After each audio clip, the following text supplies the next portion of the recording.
present here.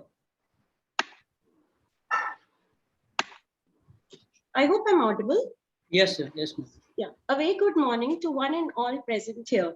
I, Richa Suri, on behalf of Atmaram Sanatan Dharm College, welcome you all in today's webinar on gender budgeting, a critical tool for women's empowerment, organized under the aegis of the Internal Quality Assurance Cell and Finance and Investment Cell of Atmaram Sanatan Dharma College, University of Delhi. It gives me immense pleasure to welcome Professor Lekha Chakraborty, a renowned economist and a professor at NIPFP, Delhi, as a speaker for today's webinar. We are honored to have you with us today, ma'am. We also have with us the principal of our college, Professor Gyantosh Kumar Jha. Welcome you, sir. With your guidance and support, we are able to conduct such online sessions for the benefit of our students and faculty. Now I invite Principal Sir to say a few words of encouragement for all of us. Thank you, Richa. Respected speaker, Professor Lekha Chakraborty, Ms. Richa Suri, coordinator of department, IQC coordinator, Dr. Nita Tuli, Dr. Pala Naidu, coordinator and convener of FIC. It's a great pleasure for me to welcome Professor Lekha Chakraborty of National Institute of Public Finance and Policy, who has given her valuable time to deliver a lecture on very important topic, gender budgeting. She is one of the country's top public finance economists with interest in gender budgeting. Friends, COVID-19 crisis threatens decades of progress of women and girls, impacting their income, employment, and education.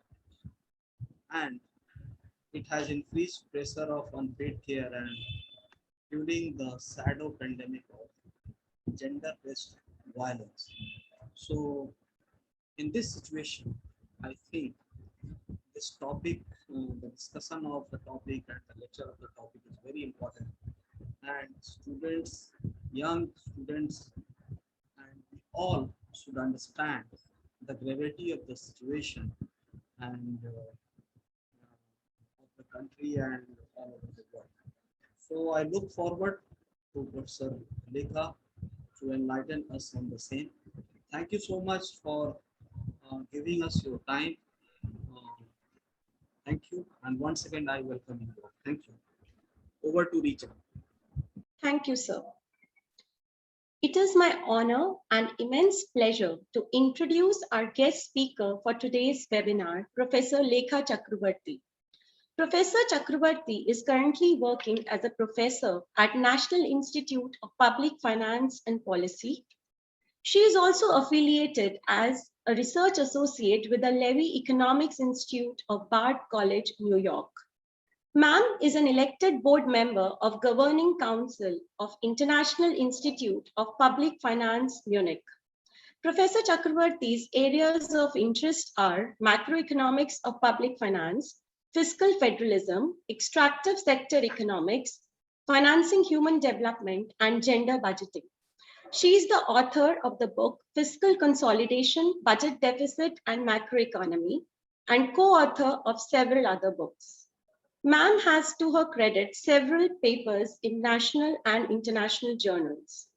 Professor Chakraborty has worked for the IMF, the World Bank, UNESCAP, UNDP, the UN Women, and Commonwealth Secretariat on short stints. Her work experience on macro fiscal policy and human development spans across several countries. Professor Chakraborty is twice an awardee of Shastri Indo-Canadian Program from Department of Foreign Affairs and International Trade, Government of Canada. Ma'am's doctoral thesis was awarded Infosys Best Thesis Award from Indian Institute of Science, Bangalore. Professor Chakraborty, I warmly welcome you virtually to ARSD College. Ma'am will enlighten us today on the idea of gender budgeting.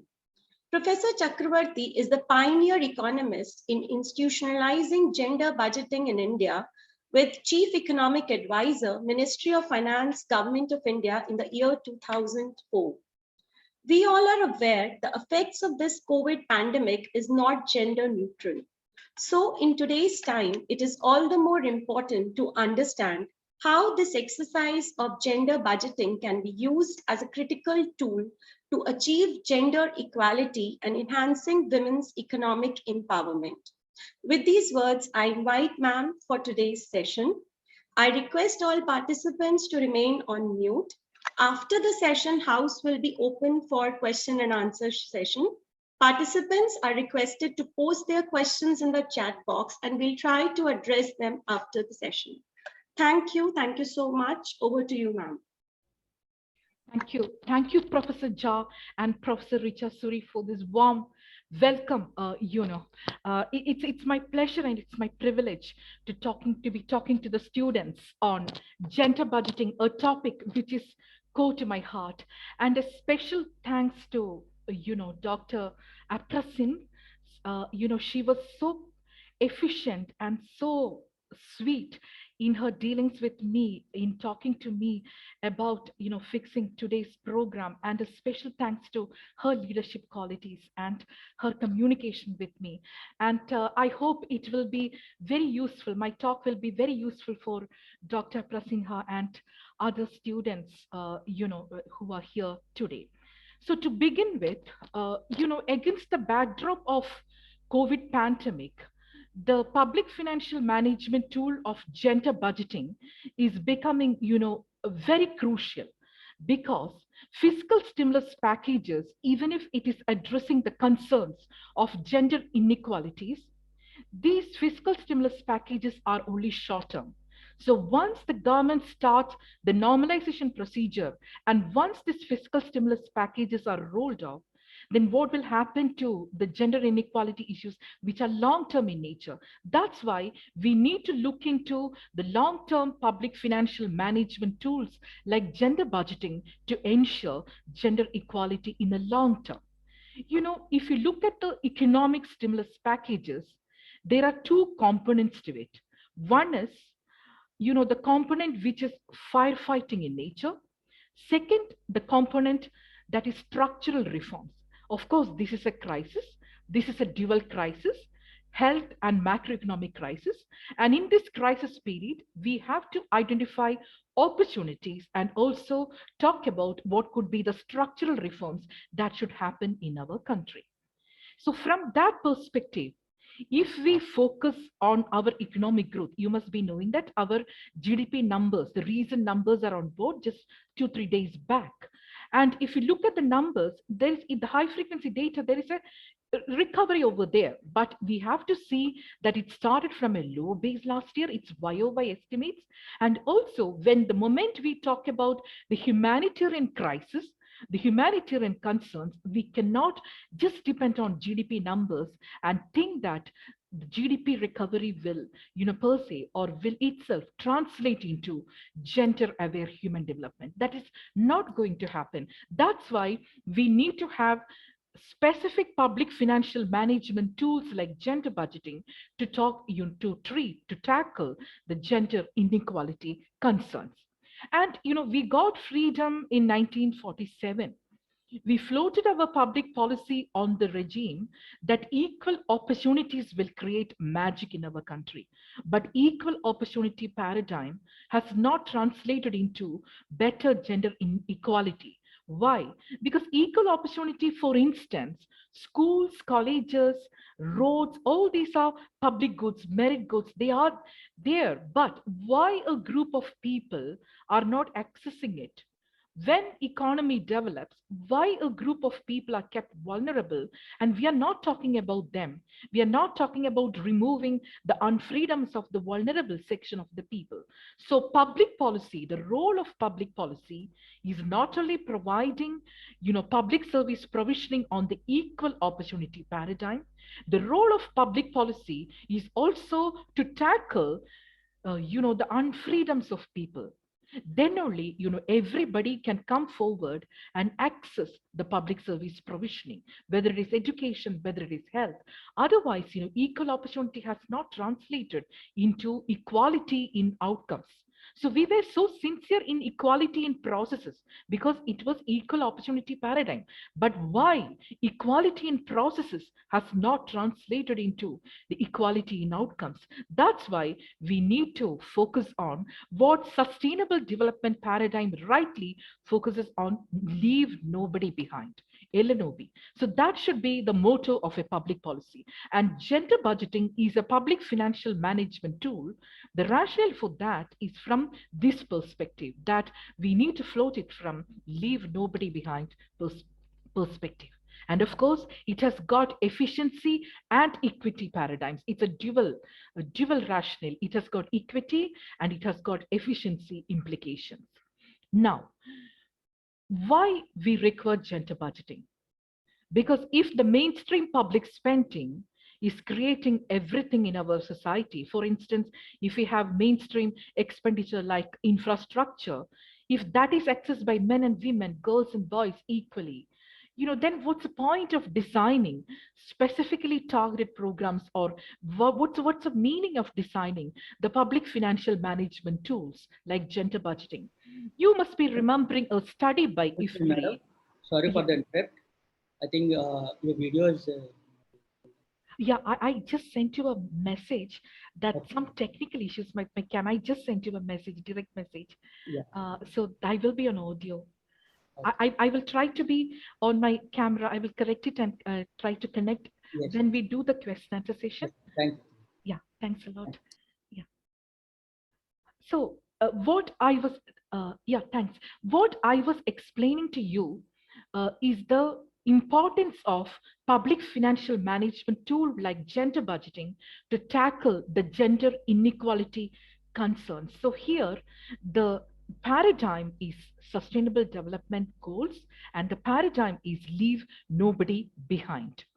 Otherwise, if you look at the statistics of public expenditure benefit incidence analysis, we get a picture that there could be an elite capture in accessing the health and education, and there could be the benefits of the public expenditure is accrued by the Q5 but the Q1. So why this is happening?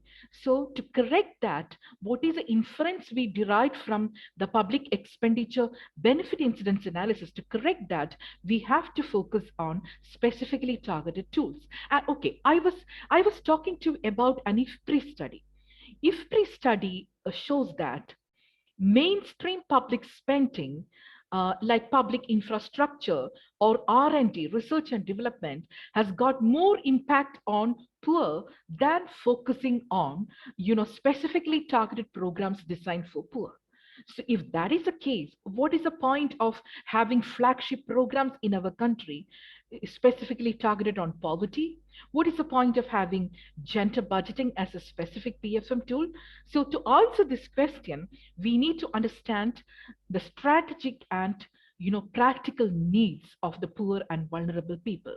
So practical needs means, of course, there are things based on the equal opportunity paradigm and people can come and access it.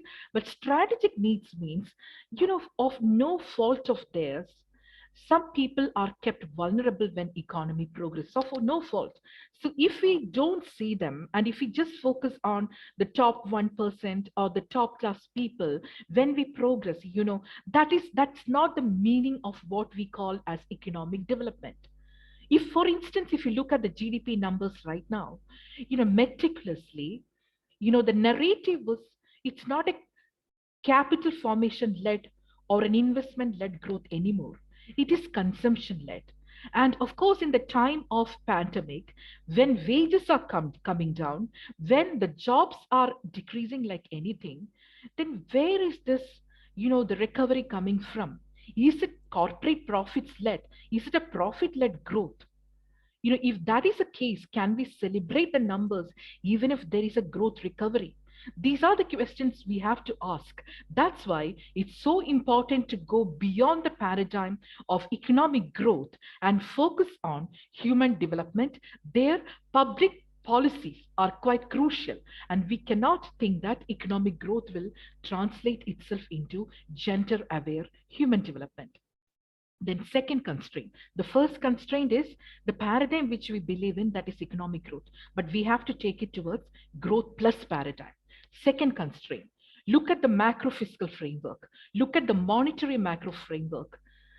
There is a policy transition from applying the discretion of policymaker towards more rules-based economics over the years. In the sense, if you look at the monetary economics, it is based on the sole criteria of price stability. It's based on a rule called Taylor rule, that is inflation targeting. And we now believe that as per the institutional reform in our country, based on the agreement was signed between the government of India and RBI in 2016 into a new monetary policy framework. And as per the new monetary policy framework, we do believe that inflation, price stability is the sole concern of monetary policy stance. And this inflation targeting is based on inflationary expectations. And of course, it's deviation from the inflation anchor we designed, that is 4%.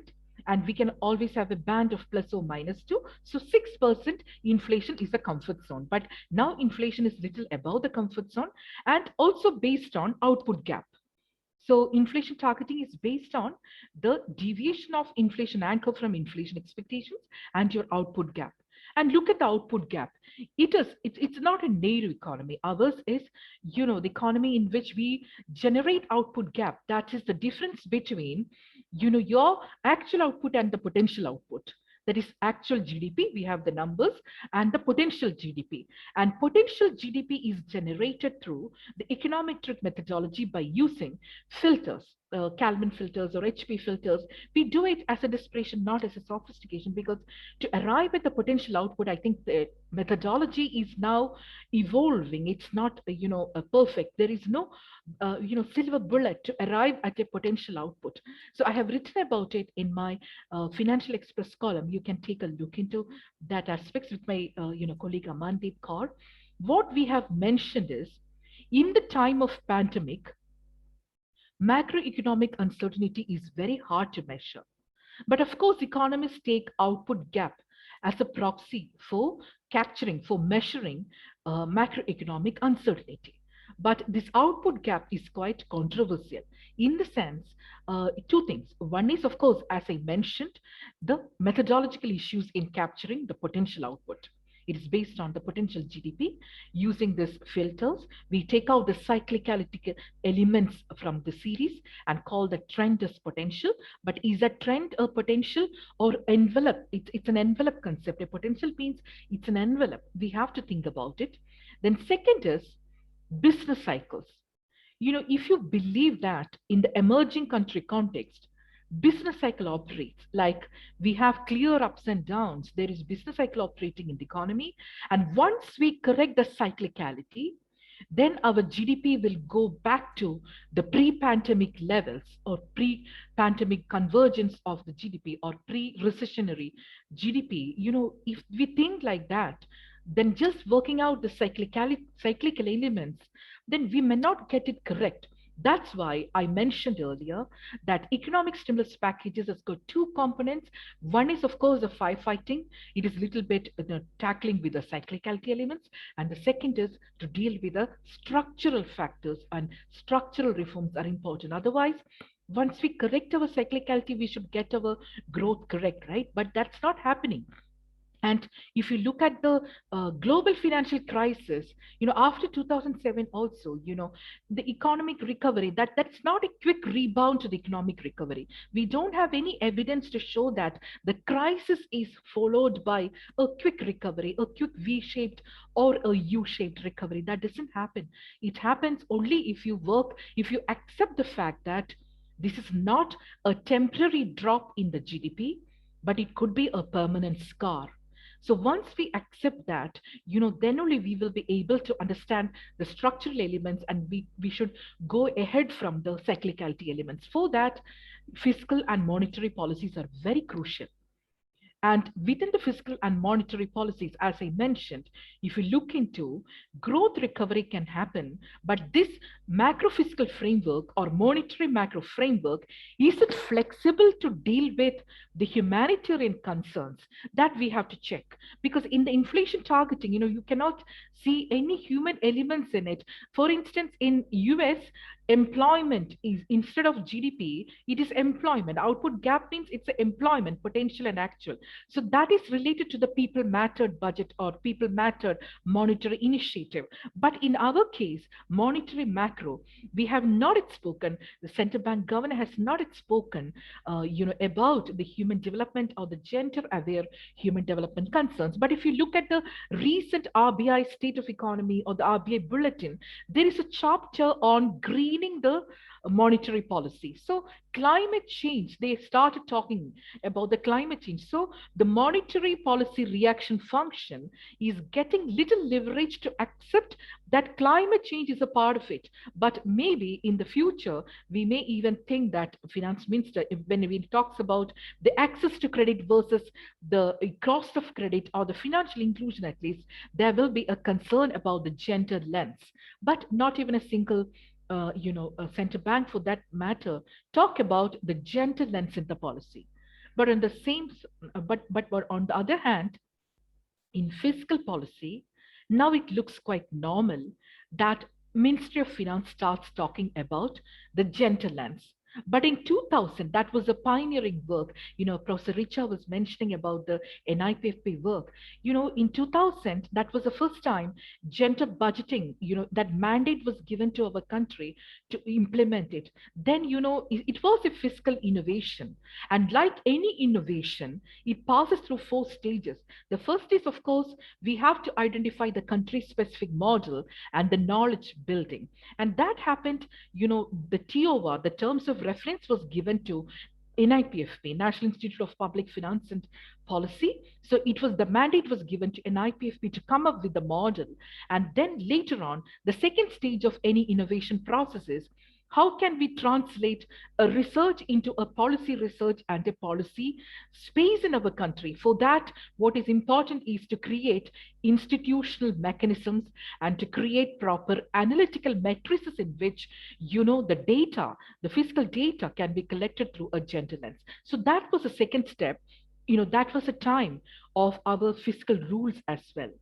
That was a time in which our country was talking about the FRBM, Fiscal Responsibility and Management, that act for the first time. So the concern was like, the revenue expenditure was considered bad because it was recurring in nature. It's creating profligacy in the system. So a committee was formed that time under the Chief Economic Advisor on classification of budgetary transactions. So that time, Ministry of Finance was concerned with the classification of budgetary transactions. And in that finance committee, it's a proper macro fiscal committee. It was not a gender committee. In the proper macro fiscal committee, one of the terms of references was how to institutionalize gender budgeting in India. So that was the beginning. So then NIPFP worked close with, Ministry of Finance. Then we started, I was a part of that committee on classification of budget transactions. So we worked on the analytical matrices in which we can capture the fiscal policies through a gender lens. Then, in 2003, finance minister, that time, I think it was Chidambaram, in the budget speech, he has spoken about it, that from this year onwards, our country, the Ministry of Finance owned the process of gender budgeting. And from this year onwards, the country is going ahead with institutionalizing gender budgeting. And you will get a statement in a very gender neutral statement like budget. And we will get a statement on gender budgeting from this year onwards. So that policy space, it was not easy because in the beginning, that vocabulary, the articulation towards finance ministry, when we talk about a new policy, that is very relevant. that language we need to find from our research, because academic research is one thing, and we need to translate that academic research into policy making. Then the vocabulary, how we can, emphasize on the political economy questions along with the technical questions of our research. So that vocabulary, I think students need to imbibe, that you should be able to switch and re-switch from the academic research, and also to communicate to a wider audience, to convince that my research is crucial for our country. So our ultimate aim is not just publication in our international journals, but how it can help our country by translating it into public policy. So that was the second stage. So in this fiscal innovation, first was country specific model building. That was done by NIPFP, the methodology. Second was institutional framework and providing analytical frameworks for the national governments and subnational governments to go ahead with gender budgeting. The third was capacity building. And the state capacity is quite important to translate a new research into a public policy. So state capacity and the capacity building, that was the third stage in which UN agencies and the subnational governments and the stakeholders, they work together. And the fourth stage is accountability. And accountability, over the years, NIPFP methodology that remained constant. So now this is the time, it started in 2004. We need to see whether gender budgeting has translated into intended gender outcomes, or it helped in improving gender inequality in our country, or reducing the gender inequality. So that question is so crucial. So how do you answer that? In order to answer that, we need to measure gender equality. And this is a very nebulous thing. And GDP cannot be a substitute to capture the human development. So how to measure gender equality? Once we are comfortable with measuring the gender equality, then we have to ask the question, is there any crucial relationship between fiscal policy and gender equality? It's a quantitative research. Some of you in future may think about this research. And the question is whether economic growth is important, or the public policy tools like gender budgeting is crucial for intended gender equality outcomes. In order to translate this, how to measure gender equality, we have Human Development Index. Human Development Index is based on 3 dimensions. One is education, the other is health, and the third is income. So how we construct that index? We construct that index based on giving equal weightage to all the 3 dimensions.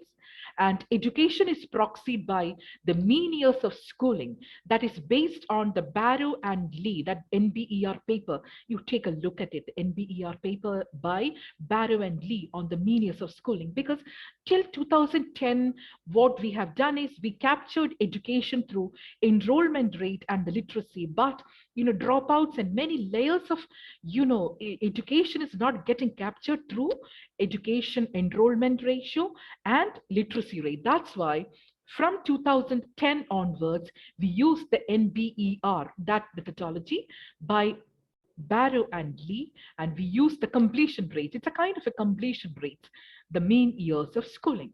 Then how do you proxy health? Health is proxied by life expectancy. But, in the context of South Asia, in the context of India, life expectancy cannot, give you the picture related to the health concerns. In the sense, life expectancy is, of course, it's a biological advantage that, the life expectancy of women is greater than the life expectancy of men. In the sense, if you provide equal care, nutrition, it's a biological advantage that women live more than men. But then you have to look into the gap, the female-male gap on life expectancy, but that is very narrow. So you can understand that whatever biological advantage is there, it is getting neutralized by built-in gender discrimination. And the moment you check your sex ratio, not the overall sex ratio, that may be good for even the state like Kerala, it's about 1,000. But if you look at the sex ratio, child sex ratio, or the sex ratio at birth, you can understand that there are many states in which the gender discrimination starts even before birth. So this is what I want to highlight. Because if you think that fiscal policy makers don't have to deal with gender inequality issues, it is more of a legal fiat, it is more of an attitudinal change, cultural change, which takes a long time, and we don't have to play any role in this. If you think like that, we are missing the point that the role of public policy, in correcting the built-in gender inequalities in our country. So, one of the ways in which you can think about this is we have intergovernmental fiscal transfers, we have fiscal federalism.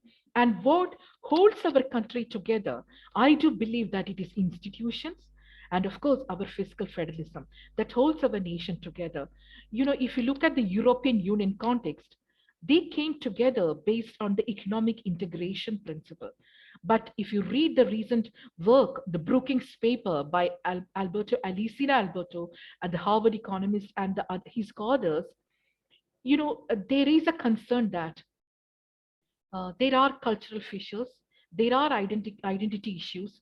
So things are not happening just from the perspective of economic integration. There are issues. So they asked the question whether the European Union, that project is a feasible project.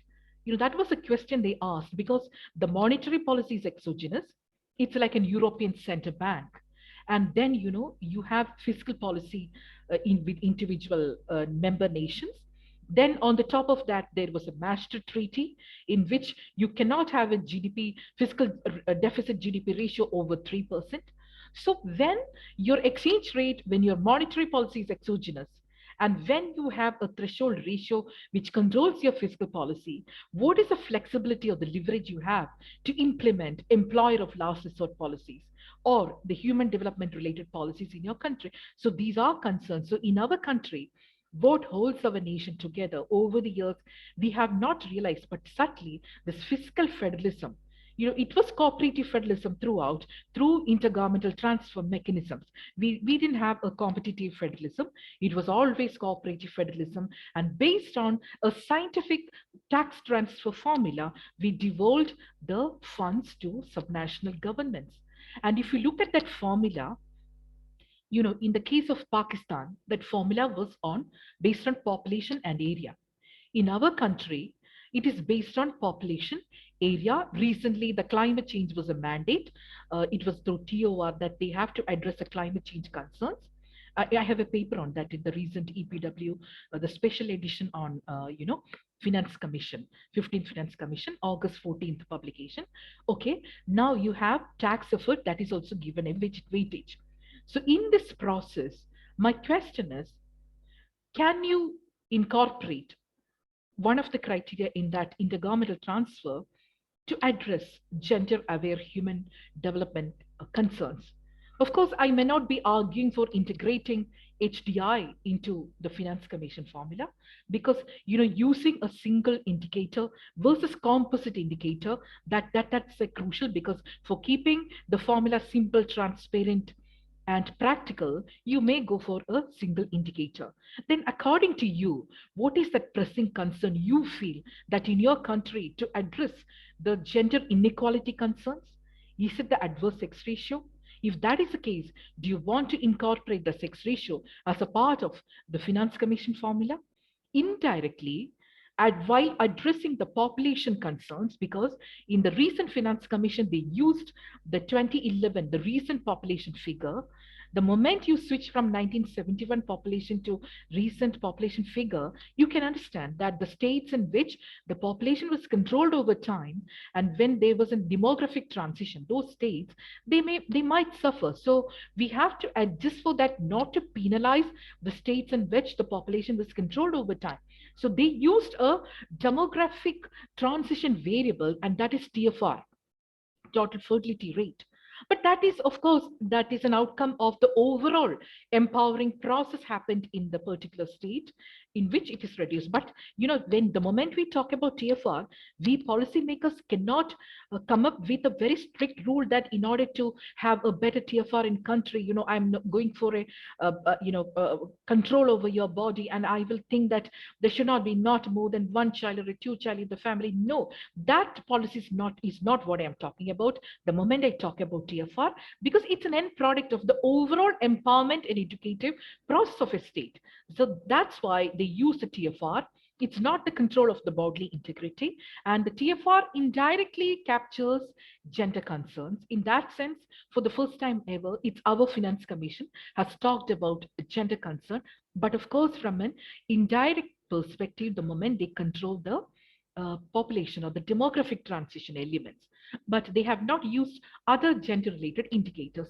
But climate change is a part of your intergovernmental transfers. The question I mentioned when I talked about monetary macro, in greening monetary policy, we have started talking, and greening intergovernmental fiscal transfers, that debate is also open. So in that case, can we think about, providing a gender lens in the monetary macro space and also in the intergovernmental fiscal transfer mechanism? This is a question maybe in the future policymakers will try to answer, but the research is happening, research is on board, and you get a lot of articles, people started thinking about it. Now the question is, climate change. Of course, ECB, Christine Lagarde, she's a chair. She thought about, incorporating climate change, but it's a huge debate in a European Union in the sense a group of economists are not comfortable by using this for integrating climate change into the policy space, because what they think is monetary policy reaction functions prime objective is price stability. And you take a look into the recent I think it's Business Standard, a recent article by Rekuram Rajan. So what is his take on greening monetary policy? He's vehemently opposing it, because what he's talking about is greening the public policy has to be fiscal, because there is a political economy over there. And the moment, RBI or the central bank starts talking about green bonds and not brown bonds and maneuver with the public investment decisions, that can affect growth. That's his concern. And primarily, the financial stability and price stability are concerns of RBI or central bank for that matter. This is what is, Rekuram Rajan's take. But on this other hand, Christine Lagarde, she was the managing director of IMF before she got into ECB, European Central Bank. She believes that there is a space to talk about greening the macro policy reaction function in the monetary policy making. So this is a debate open. So like that, if I superimpose that debate into the gender-aware human development, do we have a space to talk about the gender lens in monetary macro space and also in the intergovernmental fiscal mechanism? So that's a question. And over the years, we have seen a policy transition from discretionary fiscal transfers to the subnational governments to unconditional grants. So now it is the state's fiscal autonomy and the functional autonomy to decide on what they prioritize in case of public spending. And this is what we call as flypaper effect. That is, money sticks where it hits, right? So the question is whether it's the owned revenue or whether it is the intergovernmental fiscal transfers that is more relevant when we talk about the public expenditure decisions at the local level, whether it is gender or whether it is climate change. So for climate change, we ask this question, flypaper effect is there, is it operating? And we got an answer in affirmative that there is flypaper, its impact of center transfers, intergovernmental transfers is more on climate related spending rather than the owned revenue. So that's what, and it is, you can interpret this in several ways. One may be the bureaucratic illusion, the other could be the fiscal illusion that the citizens may not be able to distinguish between the tax they pay or the intergovernmental transfer. So it may be an illusion. So these are public choice questions, but there are research which shows that intergovernmental fiscal transfers, the unconditional transfers, are good for improving gender equality. And that paper by Janet Stotsky of IMF, myself and Piyush Gandhi, that time he was in Oxford. So you can take a look into that paper that's there in NIPFP website. And we proved that the conditional transfers are quite crucial for improving gender equality. And as I mentioned earlier, now we have the chance, as the NIPFP methodology of gender budgeting is kept constant by the national and subnational governments, over the years, we have the comparable data data set, and you can ask this question whether gender budgeting has translated into gender equality outcomes. And University of California, they came with the research that it is the inverse relationship between gender budgeting and violence against women. Here, gender budgeting is projected as a social justice policy tool. And what they have argued is that if the state machinery is supporting women in assuring security and safety, that leads to less violence against women in the country. And that policy space, that policy design in gender budgeting, we need to see. Now comes the crucial question. When we talk about gender equality and gender budgeting, we cannot just confine our discussions to the market economy. That is the 8 hours of work we do in the economy, and it is monetized and there is a remuneration to it. But as per the ILO definition, economic activity is not always a remunerated activity. Economic activity, the work is a work in the sense what we do in care economy, which is unpaid, that work is also a work.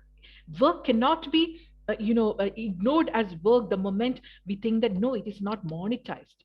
So it is a hard to price category. The moment I talk about unpaid care economy, of course, it is hard to price category, but economists have started thinking about how to remove the statistical invisibility of this unpaid care economy sector and how we can, come up with numbers.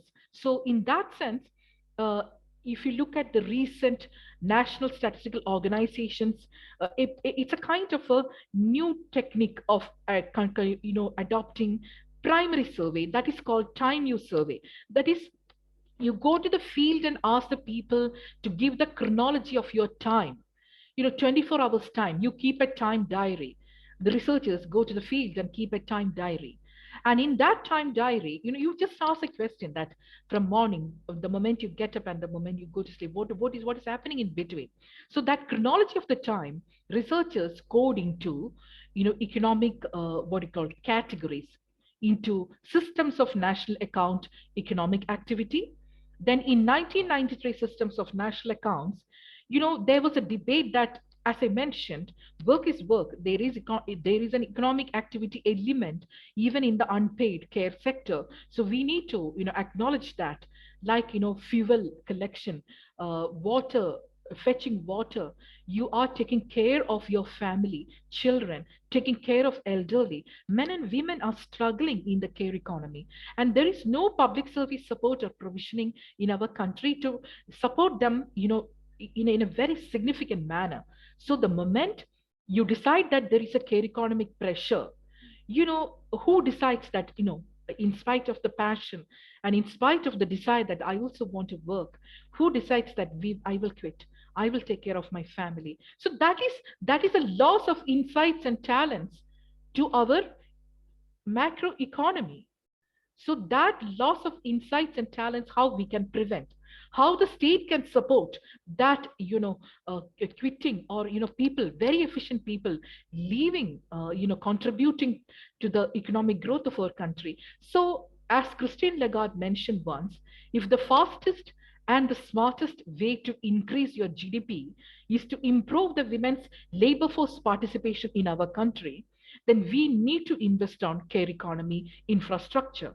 But this is a new area of research. Of course, in developed countries and in Scandinavian countries, they have thought about it. And if you are interested in the multidisciplinary aspect of gender budgeting, you take a look into the Swedish theory of love. There is a documentary that's in the context of Sweden. So in Sweden, the public policy makers, they got a very innovative sense, a sense of how you frame your public policy. So, what they visualized is that the real love, or the real, taking care of each other, happens when the human beings have fundamental independence between them. you are not dependent on another one, in a sense that you leave your passions or you leave what you dream for. How, when people can support each other, when they have fundamental independence between them, and what is the role of state in supporting us? It is not, may not be patriarchy every time that's preventing us from ensuring that we contribute to the economy. It may be a stress as well, because the people are helpless. And what is the role of state in supporting women and girls to come up, to get their education, to live authentic? Why a child is not in school?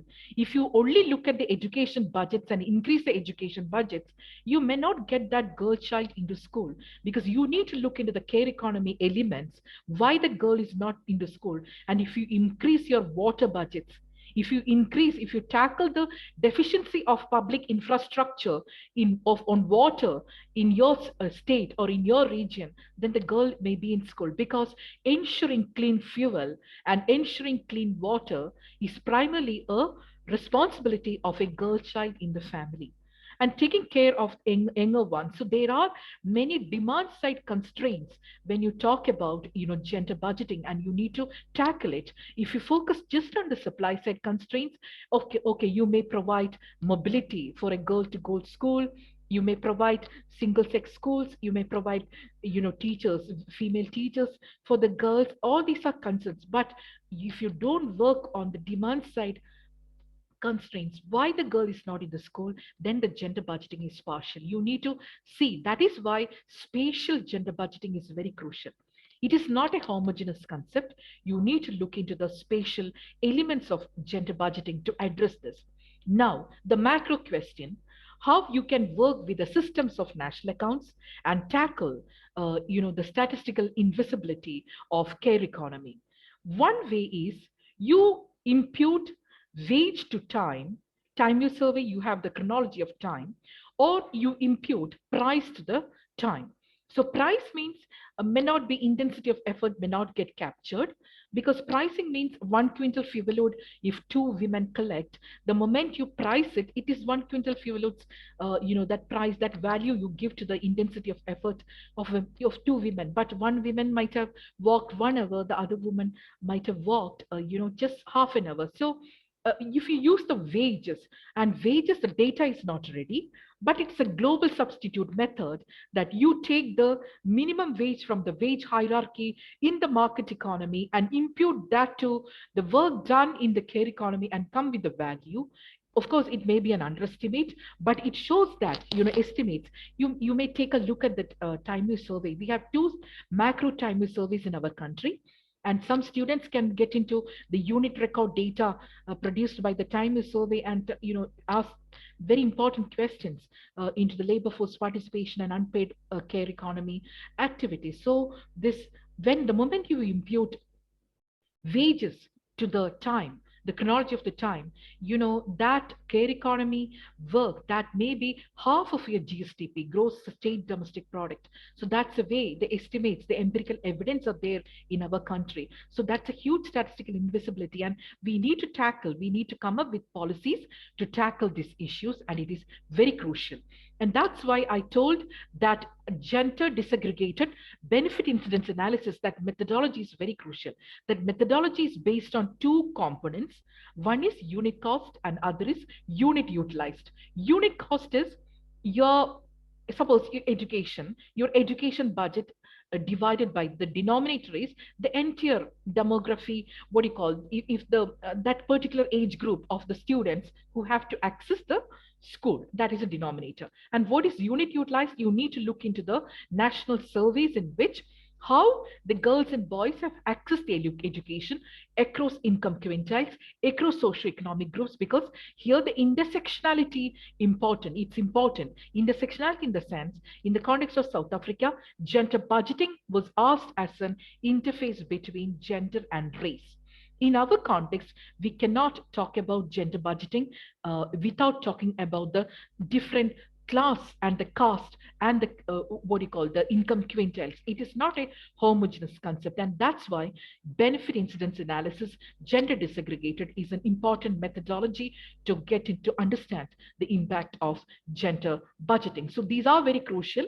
So don't just focus on economic stimulus packages and think that that will translate into a very good gender equality in the times of pandemic, because the moment you unpack the economic stimulus package and look for the humanitarian considerations, the packages related to humanitarian, how you tackle the humanitarian crisis, then four elements are important. One is food security, second is social infrastructure, that is your infrastructure in education and health, of course tackling the digital divide.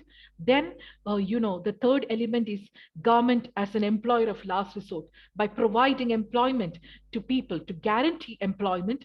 And fourth is your social protection measures. And the moment you talk about employer of last resort, there is a debate. Heterodox economists always believe that participation income is very crucial because women and men has to participate in the economic activity and earn an income. But on the other side, in the times of pandemic, in times of crisis, you may not get employments, job guarantee may not be there. And such times, maneuvering your policies, incorporating universal basic income is relevant or not, the cash transfers into the hands of people is relevant or not. But government of India is quite shy about that. Maybe the reason is that even Rikuram Rajan has pointed out that the propensity to save from the cash transfers is relatively significant than the propensity to spend. So if that is the case, you cannot have a demand stimulation in the country. So maybe that's the reason. I'm not talking about helicopter money, that providing money in the hands of people and the firms to trigger the economy. And there is also another aspect to it. It's like money financing of fiscal programs. And government, if it's a huge debate. These are times of revenue uncertainty. And when the revenues are uncertain, and when you have to design expenditure priorities, expenditure programs in your country, if you don't have enough fiscal space, absolutely it is cruel to say that we don't have fiscal space, so we have to go for a fiscal austerity measure. That can affect the growth process, that can affect the human development process, human capital formation. So where is the money coming from? Because if you look into the size of fiscal stimulus packages, even incorporating gender or not incorporating gender, if you just look at the size of fiscal stimulus packages, the prime determinant of fiscal package is fiscal space of your country.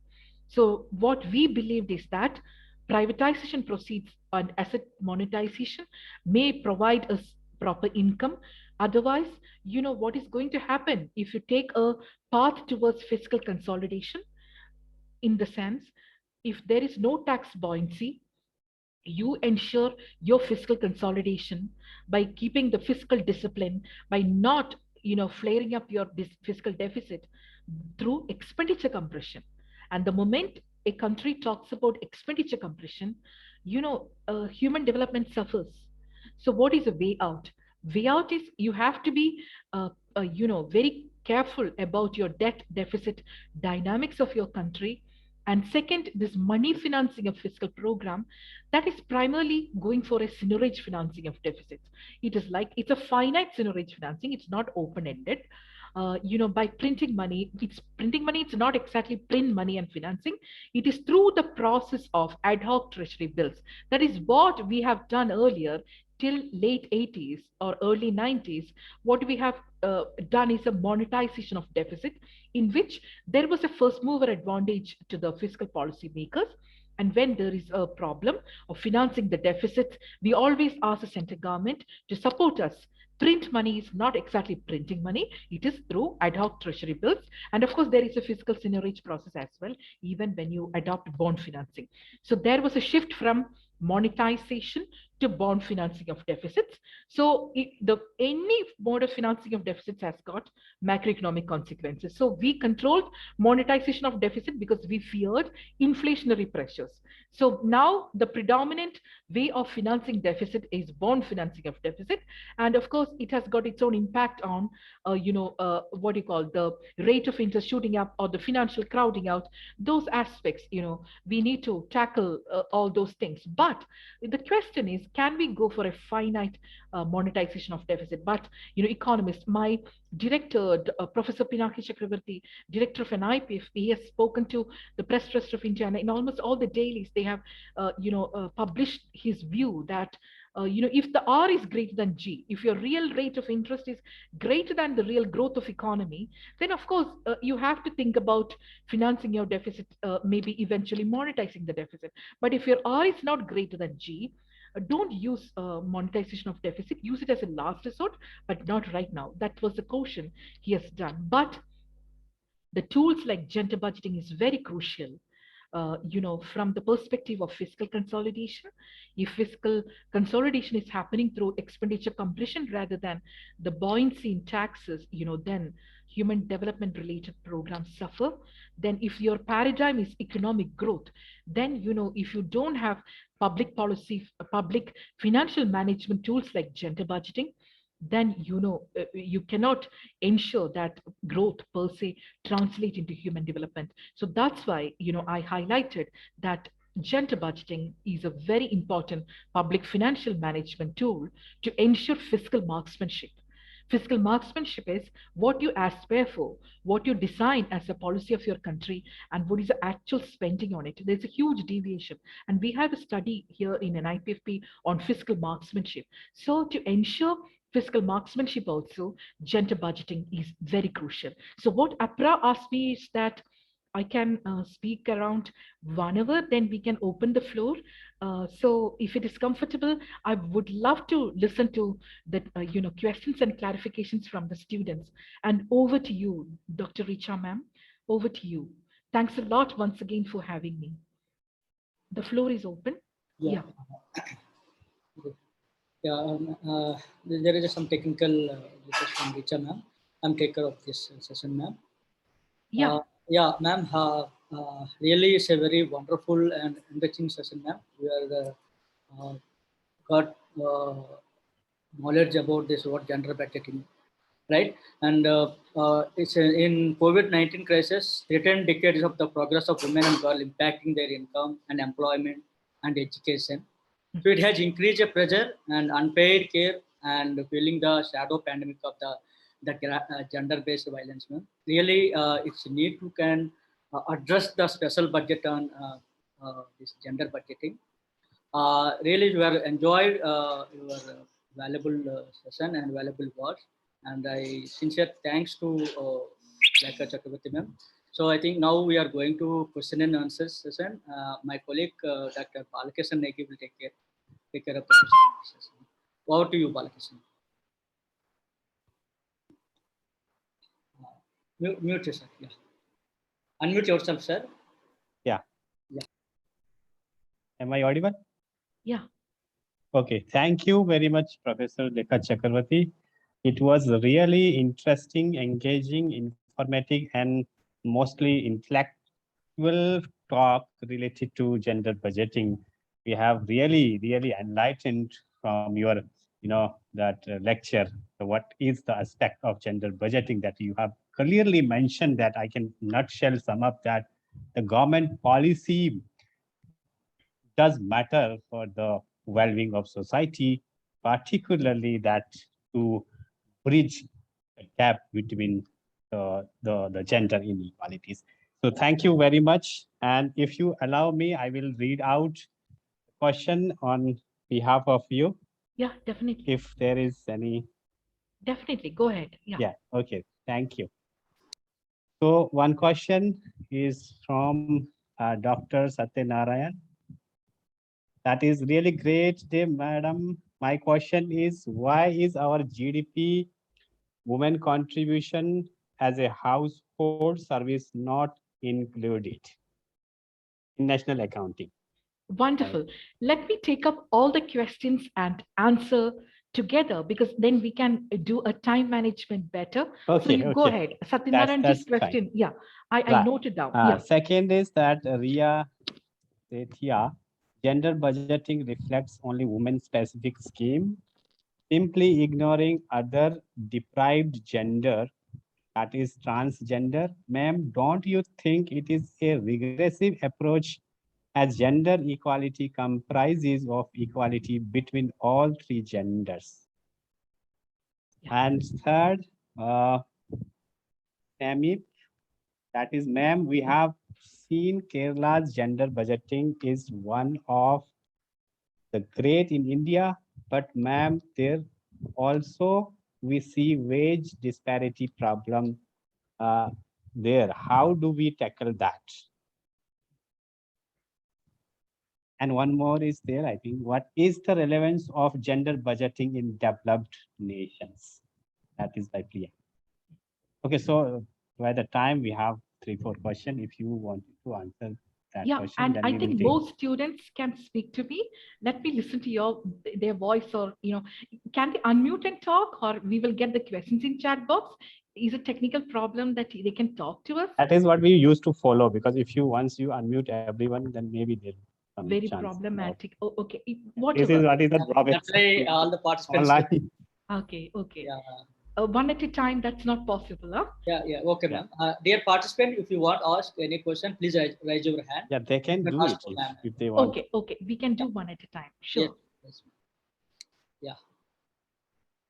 Okay, one more question is there, I think, by our colleague, Ranjan Saurankar. Do you think that the recent monetization fee of the public assets would be beneficial in this context? Yes. Yeah. Ma'am? Yeah. Can we allow one participant has to raise their hand? Absolutely. Yes. Samir, please unmute yourself. Samir Sonkar. Ms. Shankar. Yeah. Please tell. Samir Shankar, you are unmute yourself.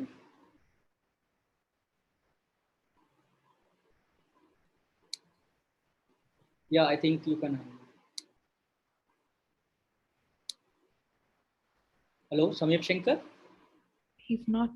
Yeah. Okay, no problem. If you can write in chat. Please box. unmute. Samir, please Samir, unmute. unmute yourself. Yes, sir. Sir, ma'am, good morning, ma'am. Ma'am, Yeah. my question is that we have been seeing in Kerala that the gender budgeting there is increasing in every fiscal policy which they provide. Ma'am, but the problem which we see there is they are tackling all the problems, but the wages disparity is not being tackled there also.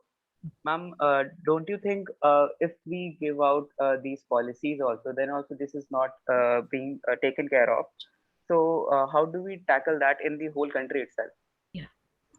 Good. Thank you, Samir. Okay, one more question is there in chat box. Yeah. Should I read out? Definitely. Yeah, that is from Dr. Saraswati, one of our colleague. Thank you, ma'am, for wonderful talk. My question is, how do you see the public expenditure and financial accountability framework and gender module to measure gender budgeting? PEFA. Okay, okay. Very Yeah. good. Brilliant question. PEFA. Yeah. Yeah. So that's it. Okay. If any more questions, then, I will give just We can one take after the later. answer. Okay. Okay. And Dr. Apra Singh is here. I would love to hear her voice. I have a special, which I'm very fond of her. I think Apra? she is here. Okay. She's here. Apra. Yeah, Apra, please unmute yourself.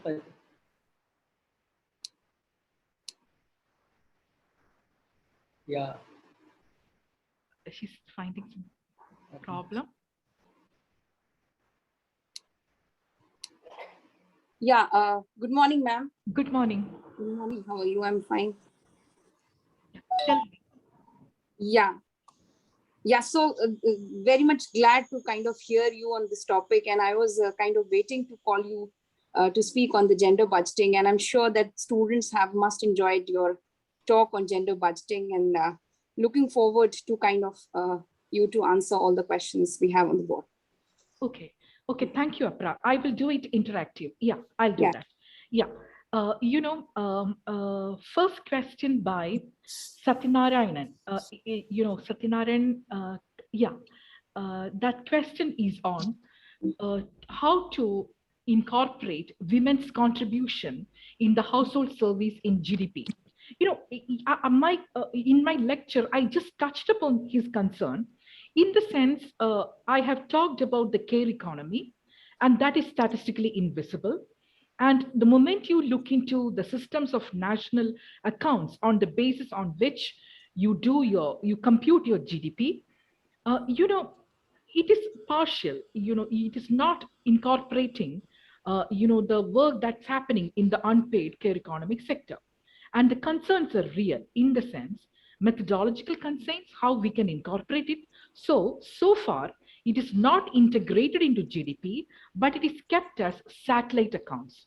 Since 1993, when United Nations Statistical Division, they accepted that we need to extend the production boundary in order to recognize the economic activity, and which is unmonetized, but it is an economic activity. So that extension of systems of national accounts happened in 1993, and those economic activities identified which is the contribution of men and women in the unpaid, unmonetized sector, that is kept as satellite accounts, just like your green accounts.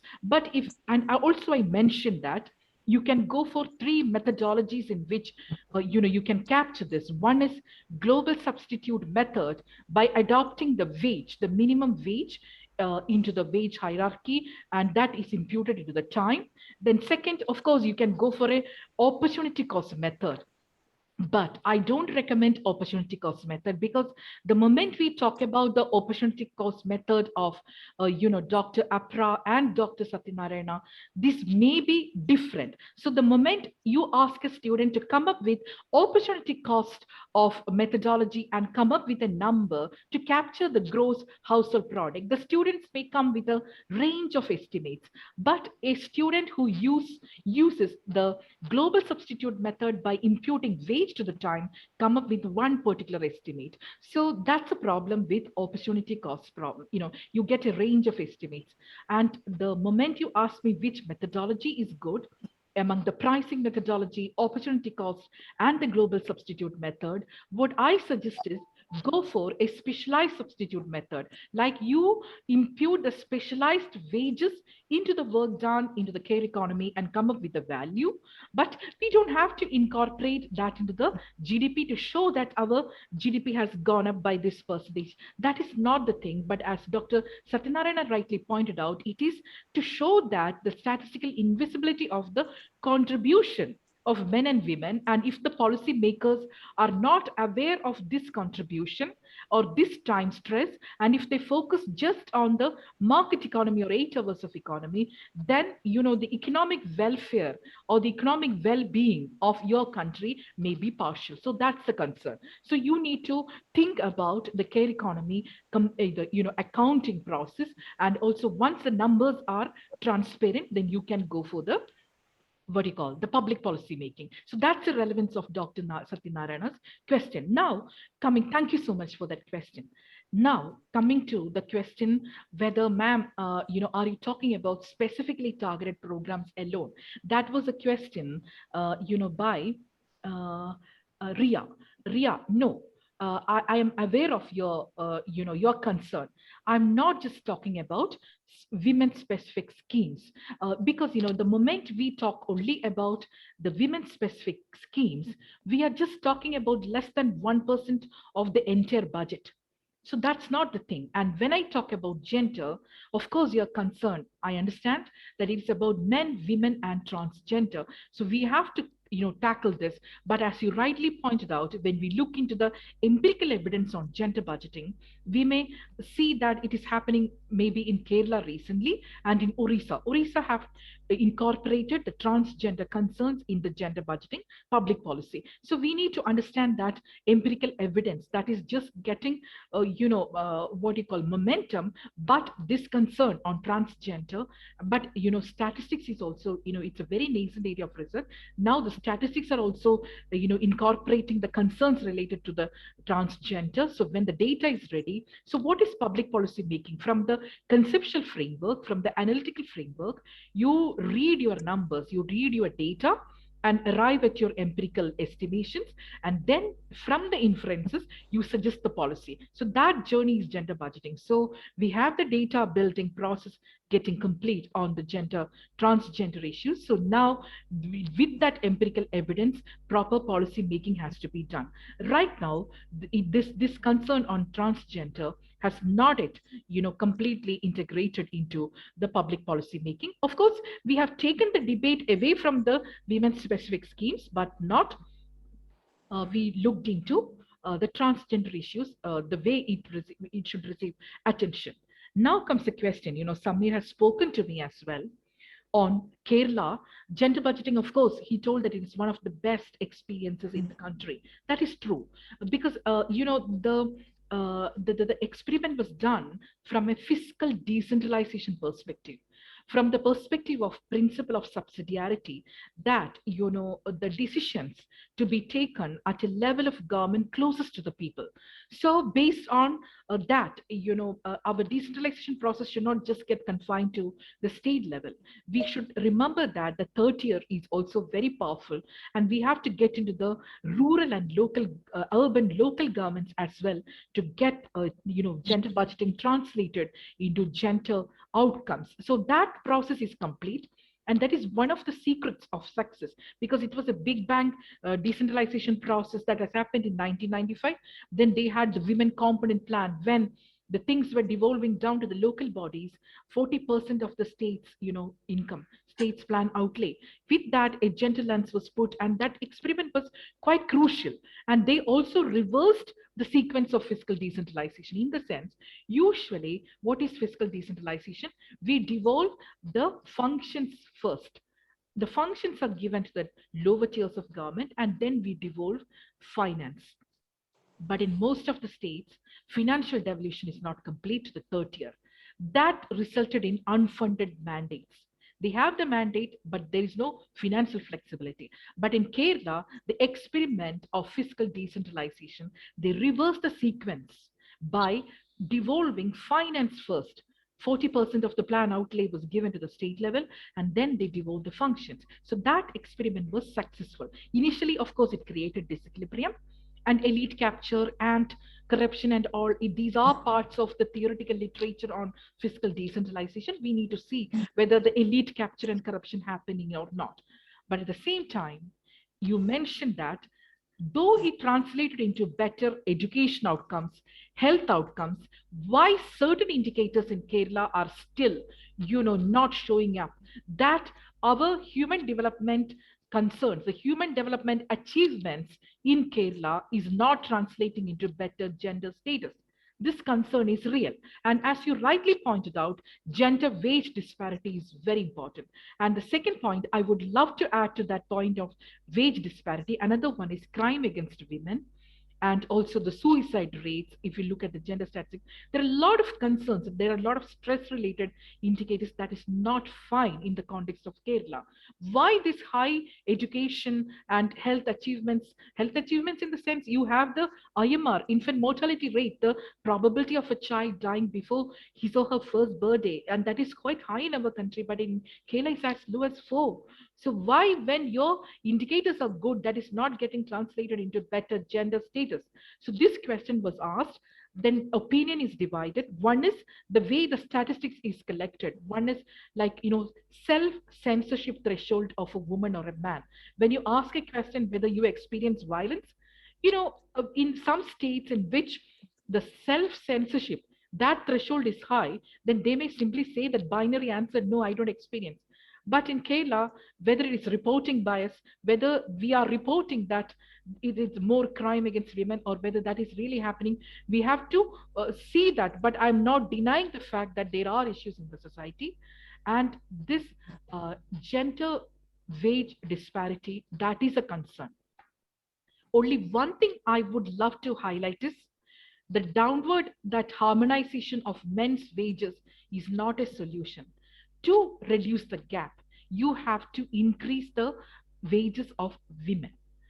Sometimes the moment you look at in your analytical models, if you work only with the gender gap, you may see that the gender gap of on wages may come down, but it might have come down because there is a downward harmonization of men's wages, especially in the time of economic recession or in the time of crisis. But that is not the way we want a gender wage parity, but by improving the wages of women. So that's the thing. And thank you so much for that question. This question is also relevant to the next question related to the developed countries. How gendered budgeting is it there? What is the importance of gender budgeting in developed countries? Of course, capability deprivation is a problem related to the gender budgeting issues in the context of developing countries.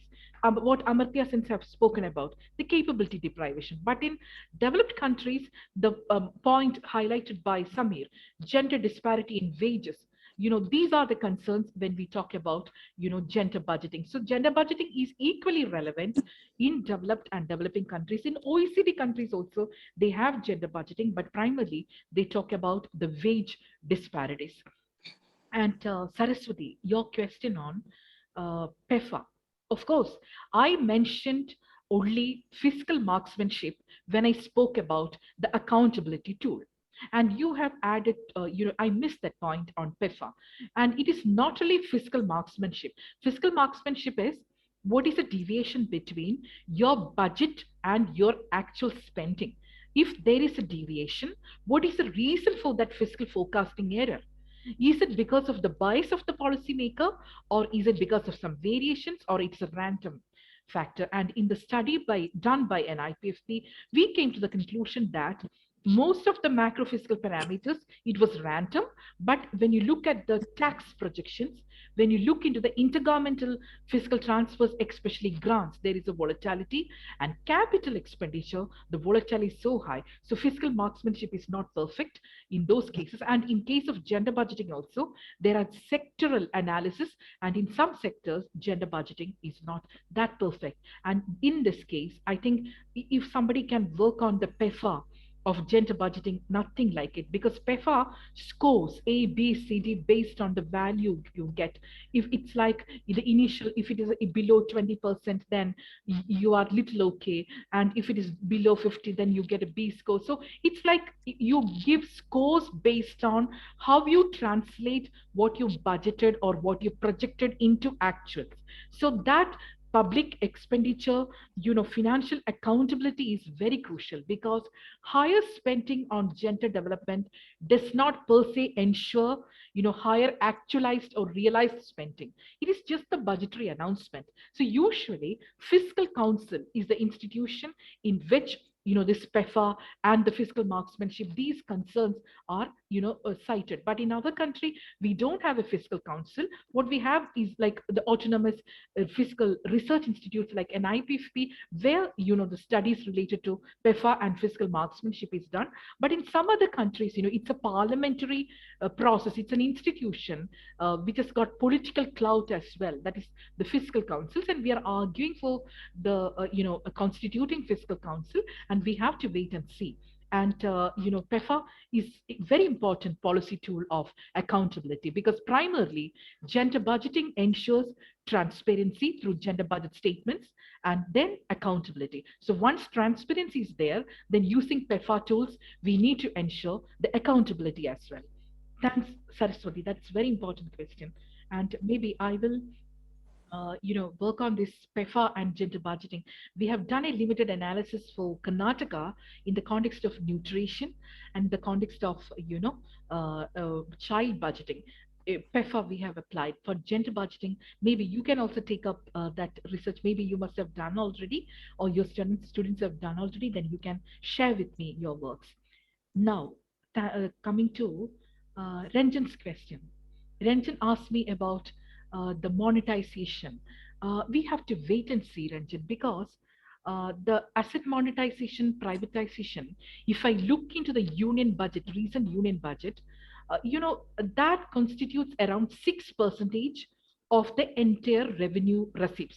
If you look at the revenue budget and the capital budget, add it up and see the share of what you projected as you're going to get from this asset monetization or disinvestment or privatization proceeds, that projection is coming to 6% of your entire revenue receipts. But the fiscal marksmanship is what you projected and what you actually realized. So if you look into the 2020 budget numbers, last year's budget, this fiscal marksmanship is a concern. What you aspired for from the disinvestment or from the asset monetization, you have not realized. Of course, asset monetization is a new thing, but from the disinvestment proceeds, you have not realized. So we have to wait and see the numbers in the next February budget, whether you are able to collect fiscal proceeds through this. We have to wait and see that, and that fiscal space ensuring through asset monetization. And there are concerns, valuation process, pricing process, labor market repercussions. There are a lot of concerns regarding privatization, but you have to just wait and see. Oh, we have just 10 more minutes because then I will take up, Samir's question I have already answered. Saraswati Renchin, then the question by, I think I have answered all the questions by. Yes, couple of questions are there in the chat Okay, box. more questions. Okay, then Yeah. we will have a quick 10 minutes round. Yeah. Yeah. Just let me read out the question. Oh, sure. Yeah, the question from Wamsi: how work-life balance be developed in the case of working women, because they are going both household activities as well formal work, thereby impacting their health, which cause further damage to the family also. Correct. The second is, good morning, ma'am. Hardik Sharma. He is saying, good morning, ma'am. Moment we include women's contribution through unpaid work into GDP, and if it turns out to be a good proportion of GDP, do not it reduce the emphasis on gender equality in policy making due to this proportion bias, where high contribution of women due to including might be wrongly interpreted as their well-being? Is that case, this approach will be counterproductive. Okay, good. Yeah, these one more is there. Since that is Dinesh, since its implementation, what are the empirical benefits that India's subnational has achieved so far in terms of welfare and growth-induced development in relationship with gender equality? That is what is three more question is there. Then we will sum up. Okay, thanks Vanshi for that question on work-life balance. And time use survey is conducted in Canada since 1970s. And one of the main concerns of the time use survey and the way they have incorporated that into the policy making is by looking into the work-life balance, because it's a dual work burden. Whether women, in the recent time use survey, if you look at the tables related to the time use and the education status of women, time use and the participation of women in the labor economy, it is despite all these factors, that's a reality that women spend more time in what do you call, in the care economy sector. And your concern of work-life balance is very real in the times of pandemic, because work from home, analysis have come out by UN agencies and other multilateral agencies, and that shows that the households with women with little children, the concern is real. They could not report back to the work. They could not work efficiently the way they could be from the moment you announce a work from home. So those concerns are real, and because the market-based solutions are out closed for children or for taking care of elderly, nothing is there. So the burden came to the women, and of course it affects the health status of the women, and as you rightly pointed out, and this affects the efficiency, and this increases the catastrophic nature of the health spending of women or men, whoever is taking that dual burden beyond a point. So that concern I appreciate. And there are work-life balance studies based on time use survey in the context of Canada, and they have framed policies. And one policy I remember is compassionate care policy. We don't have it in India. They have like a $350 to $400. They give us compassionate care benefits if an employee is away from the work to take care of the ailing close relative. That is dignity. Because here, when the moment we take leave to take care of an ailing close relative, anytime we have to report back to the work and we are on toes. So, but with dignity, that compassionate care benefit is designed in the context of Canada. So the policies like that is very crucial, for the sustainability and also for, your own well-being. Otherwise, well-being can be just an occasional miracle for the woman who is doing, if she's compelled to burn the candle from all the ends. So that's of course crucial to take care of that issue. Otherwise that will affect her, because the care provider's perspective is not a part of health policy. So your question is very relevant. The moment we talk about health policy, we look into, of course, the outpatient, inpatient, hospitalization, all the data.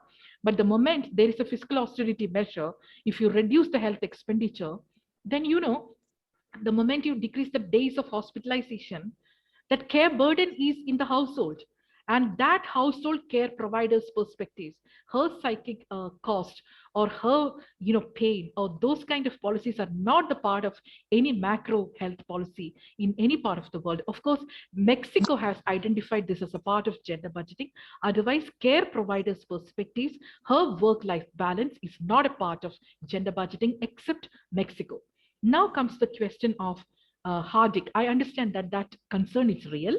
That's why I mentioned that we don't want to incorporate in the GDP and shows that our GDP is going high, because it's a notional concept of the contribution. We are showing it just to say that this much is the statistical invisibility of the work done at the care economy, and we need to provide solutions in terms of care economy infrastructure and other deficiency in infrastructure, so that she can live authentic, or he can live authentic and participate in the economy, and earn her income or earn her the reputation. So that's the way.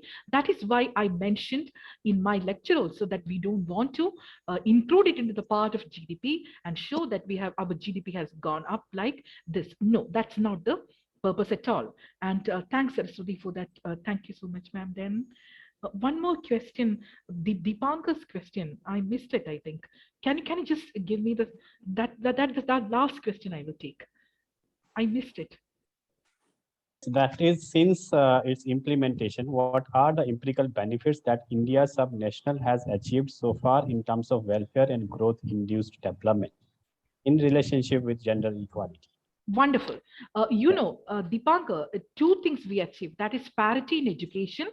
And of course, there is an impact positively on health.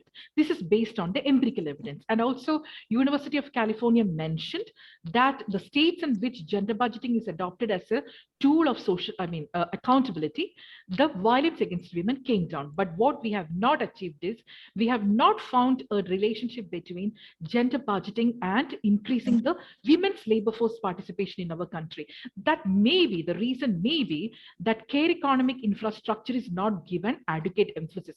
That's why we are not getting a very significant relationship between gender budgeting and labor force participation of women, in which we need to work more. Because the moment I talk about the feminization literature, when the economy develops, initially women's labor force participation comes down and then it increases. So whether this feminization operates in our country, there are research, there are papers regarding the feminization so you take a look into that. And in order to ensure the feminization we have to focus on the care economic infrastructure.